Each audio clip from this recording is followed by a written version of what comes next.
हम दिखाते हैं सच, शहर से गांव तक, खबर क्राइम की हो या राजनीतिक की, हम बनेंगे आपकी आवाज, जुड़े रहें हमारे साथ। महागठबंधन में आरजेडी और जेडीयू में दरार है, लेकिन उप मुख्यमंत्री तेजस्वी यादव का कहना है कि देश का सबसे पवित्र ग्रंथ संविधान है। हमारे साथ है नेता प्रतिपक्ष विजय सिन्हा जी। तेजस्वी यादव का बयान आपने भी सुना, उन्होंने कहा है कि संविधान का ग्रंथ ही सबसे बड़ा ग्रंथ है, रामचरितमानस में नहीं मान। देखिए, देश के सबसे बड़ा ग्रंथ संविधान है और संविधान की दुहाई देने वाले क्या संविधान का पालन करते हैं? क्या संविधान का पालन करते तो ये भ्रष्टाचार के गोद में अकूत संपत्ति का मालिक कैसे बनते? संविधान का अगर जो इनको ज्ञान रहता तो एक सजायाफ्ता व्यक्ति उनके राष्ट्रीय अध्यक्ष कैसे होते? संविधान का ज्ञान रहता तो एक भ्रष्टाचारी व्यक्ति को अपना आदर्श नहीं बनाते, और संविधान का ज्ञान रहता तो उनके मंत्री इस तरह के वक्तव्य नहीं देते, क्योंकि उसी संविधान के भाग 3 फंडामेंटल राइट मौलिक अधिकार में भगवान राम, मां जानकी और लक्ष्मण जी का चित्र है।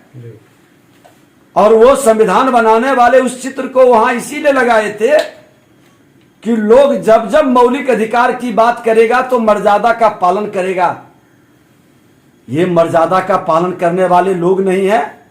ये संविधान के ज्ञाता तो बनते हैं, लेकिन कितना ज्ञान है पूरा बिहार और देश जानता है। इनकी पहचान क्या है? श्रीमान लालू प्रसाद यादव और राबड़ी देवी के पुत्र के अलावे क्या योगदान है समाज में इनका? क्या योगदान है? अरे बिहार की जनता ने इनको नेगलेक्ट कर दिया था, लेकिन माननीय नीतीश कुमार जी जो अपने बलबूते कभी सत्ता में नहीं आए, भारतीय जनता पार्टी चाणक्य बनकर चंद्रगुप्त बनाया था बिहार में सुशासन लाने का, वो व्यक्ति ने जिसको जनता ने नेगलेक्ट किया था उसको जिंदा कर दिया, अपने गोद में बैठाकर भ्रष्टाचार को फलने फूलने का अवसर दे दिया। संविधान की ज्ञान की बात करने वाले लोग सिर्फ जातीय जहर की खेती कर रहे हैं, समाज को तोड़ने का काम कर रहे हैं, बिहार की भावनाओं के साथ खिलवाड़ कर रहे हैं। बिहार के विकास का सबसे बड़ा कोई बाधक है, बिहार के सांस्कृतिक विरासत को मिटाने का सबसे बड़ा जिम्मेवार है तो श्रीमान लालू प्रसाद यादव और नीतीश कुमार, इन दोनों व्यक्ति ने बिहार की सांस्कृतिक विरासत और अस्मिता पर चोट किया है। समाज को लड़ाने के अलावे, जातीय उन्माद पैदा करने के अलावे इनका कोई योगदान समाज में नहीं है। हम तो नौजवानों से कहेंगे कि आप विश्लेषण करिए। आजादी के अमृत महोत्सव 75 साल अधिकार में लड़ाया इन लोगों ने। अब विश्लेषण करिए कि अगला 25 वर्ष जो परिवार, समाज, राष्ट्र के लिए अपना योगदान देता है उसी को नेता मानिए, उसी को लीडर मानिए। बिहार को अब जातीय जहर के लहर से बचाइए। अब तो धार्मिक उन्माद पैदा कर रहा है तुष्टीकरण की राजनीति में। रामायण के नाम पर, रामचरितमानस पर भारतीय जनता पार्टी ने यह विषय नहीं लाया। क्या जरूरत था इसका? क्यों इस तरह का उन्माद पैदा किया है? इसकी सजा आपको मिलेगी। आप जो जंगल राज स्थापित किए थे, जिसको मुख्यमंत्री जनता राज कहते हैं, उसको भी भारतीय जनता पार्टी का हर कार्यकर्ता एक सामाजिक सैनिक के रूप में अपना बलिदान देकर लड़ा था, और आपका गुंडा राज स्थापित करने की भाव को भी भारतीय जनता पार्टी का एक एक कार्यकर्ता सामाजिक सैनिक के रूप में अपना बलिदान देकर लड़ेगा।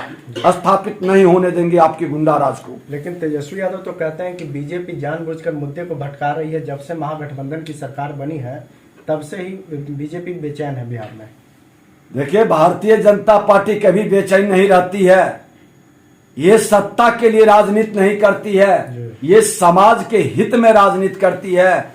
समाज का जो भी इस धरती पर जन्म लिया है, किसी जाति, धर्म, क्षेत्र, भाषा का, वो मां भारती का संतान है, उसका कल्याण, उसका उत्थान हमारा ध्येय होता है। और देश के प्रधानमंत्री नरेंद्र मोदी जी का जो महामंत्र है, सबका साथ, सबका विकास, सबका विश्वास, सबका प्रयास, इस महामंत्र में कोई नफरत की भाव नहीं है। नफरत पैदा करने वाले लोग, सत्ता की लोलुपता के लिए उन्माद पैदा करने वाले लोग सबक लें।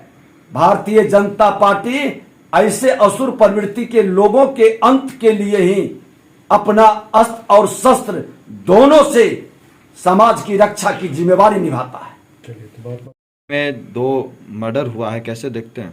देखिए, लखीसराय के अंदर क्योंकि नेता प्रतिपक्ष का वो गृह जिला है, वहां से हम विधायक हैं, लेकिन बिहार सरकार ने चुन चुन कर वैसे भ्रष्ट लोगों की जमात को बैठाया है, हस्तिनापुर के गुलामों को बैठाया है, जो अपनी जिम्मेवारी का निर्वहन करने में सक्षम नहीं है। आज बताइए कि 2 हत्याएं, इसके पहले एक सरपंच पति की हत्या हो गई और वहां के पुलिस प्रशासन के लोग उसको रोड एक्सीडेंट करके नीपापोती करने का खेल खेला। वहां बलात्कार की घटना घटी तो उसको भी नीपापोती करने का खेल। क्या तमाशा! यही स्थिति पूरे बिहार के हर जिले के अंदर है। प्रशासन अपराध को स्वीकारने की बजाय, सुधारने की बजाय, उस पर एक्शन लेने की बजाय उसको दबाने के खेल में लगे हैं। आज इसकी जिम्मेवारी तय होनी चाहिए। नए डीजीपी आए हैं, इनकी कहीं दिखाई नहीं पड़ रही है ना? क्या कर रहे हैं? इसे भ्रष्ट पदाधिकारी को आप कितने जिले के अंदर हटाने का खेल खेले हैं? बचाने में खेल खेल रहे हैं, हटाने का कहीं जिम्मेवारी नहीं निभान कर रहे हैं। लखीसराय के अंदर 2 हत्याएं, अपराधियों के बढ़ते मनोबल। भ्रष्टाचारी और अपराधी जब सत्ता में बैठेगा तो मनोबल बढ़ेगा और अपराध नहीं रुकेगा। दर्जनों हत्या प्रत्येक दिन हो रही है, किसी पर कार्रवाई नहीं हो रही। मेन अभियुक्त को बचाया जा रहा है, खाना पूर्ति के लिए किसी की गिरफ्तारी कर करके सिर्फ खाना पूर्ति की जा रही है। यह दुखद और दुर्भाग्यपूर्ण है। एक्शन ले प्रशासन, नहीं तो फिर इसके लिए जन आंदोलन शुरू होगा। हमसे जुड़े रहने के लिए हमारे YouTube चैनल को सब्सक्राइब करें और नई वीडियो की नोटिफिकेशन